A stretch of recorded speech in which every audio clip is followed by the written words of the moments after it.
The consolidated 7-day viewing figures for special number 3 are finally in, and they are 6.85 million. That is 1 million lower than special number 1. Special number 1, 7.61 million. Special number 2, 7.14 million. Now, I expected the drop because special number 3 overnight viewing figures was 4.62 million. However, I did not expect that big a drop. That says a lot about what people are generally thinking about the entire thing. This is the kind of thing that happens. We've seen it with Disney. This is the kind of thing that happens when you tell and you don't show. The constant talk about the message instead of integrating it naturally into the storyline. I talked about a little while ago that how people mistake progressive and woke. Even woke has some form of progressivism in it. It's how you do it. Progressive is integrating something naturally into the storyline. Woke is just full on going for it and saying, you will listen to this.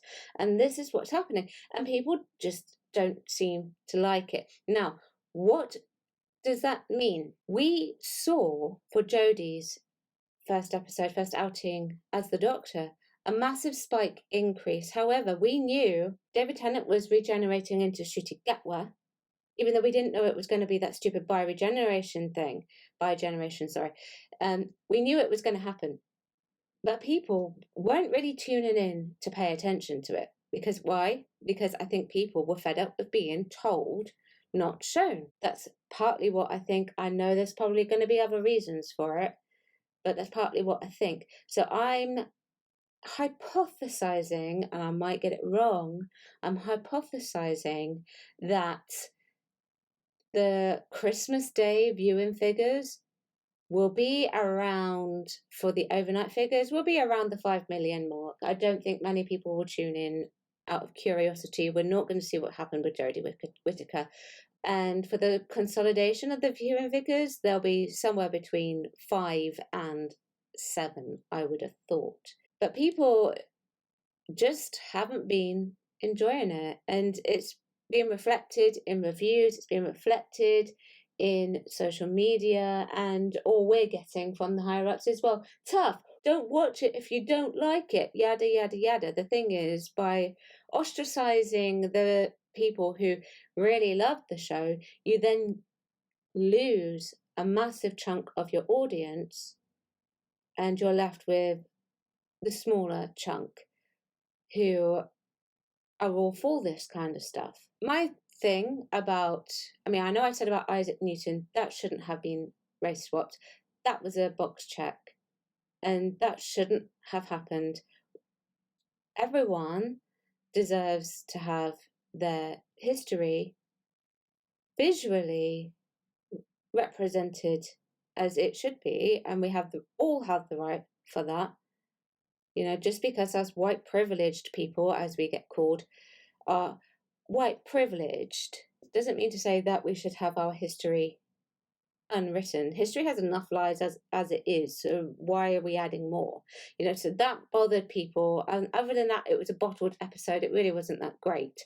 And then with this first special, we had no, you are going to listen, we are going to tell you, we're not going to show you, we're not going to integrate our trans character naturally, we are going to tell you this is what you are going to listen to. And then by the time special 3 rolls around, people have switched off because people are just like, we don't want to be told, we want to be entertained. We want this apparent progressive stuff, which is in actual fact woke. Okay, because woke is throwing it onto people. We want it to be integrated naturally, make it progressive, but we haven't been allowed that option. It all started with Chibs anyway, doing that Timeless Child stuff. Viewings fell off completely, and that was his fault. RTD, his best buddy, decided not to retcon it. In fact, he chose to solidify it. But he basically took the corpse and mutilated it. So I do not actually think it's going to increase very much in viewing figures, particularly with the Goblin song, because it's a It's a song. Now I know children are victims anyway in books and stories. That's a perfectly normal thing to see on the screen. But it's a song about eating the baby. We are telling you we are eating this baby. And it's Christmas Day. It's not a soap opera. Do we really need that kind of drama on Christmas Day? If I want that kind of drama, I'll tune into EastEnders. What do you think? Do you think these viewing figures are going to increase? What's your hypothesis about it? You've got to let me know. Chat about it, don't chat about it. And I'll see you in the next video. Bye bye.